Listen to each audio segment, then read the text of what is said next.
അവളുടെ കനവിൽ തൊടുവിരലാലെ കനവുകൾ എഴുതിയതാരേ, മുകുളിതയാക്കിയതാരേ, അവളെ പ്രണയിനിയാക്കിയതാരേ. ശരിക്കും പറഞ്ഞാൽ ഇത്ര സന്തോഷത്തോടു കൂടി എല്ലാ കാലങ്ങളും ഒരേപോലെ കണ്ട ഒരേ ഒരു വ്യക്തിയുള്ളത് സുജാത ചേച്ചിയാണ്. പക്ഷേ സുജാത ചേച്ചിയുടെ ഈ സന്തോഷത്തിൻ്റെ യഥാർത്ഥ കാരണം ആ മോഹൻ ചേട്ടനാണെന്ന് പറയാതെ വയ്യ. കാരണം അമ്മയുടെ ഏറ്റവും ബെസ്റ്റ് പാട്ടുകൾ ഏതൊക്കെയാണെന്നാണ് അവതാരിക ഇവരോട് ചോദിക്കുന്നത്.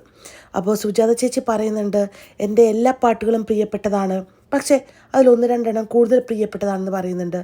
ഒപ്പം തന്നെ മകളെ ശ്വേത പറയുന്നുണ്ട്, ആ വരമഞ്ഞളാടിയ എന്ന് പറയുന്ന പാട്ട് ഒരുപാട് ഇഷ്ടമാണെന്ന് പറയുന്നുണ്ട്.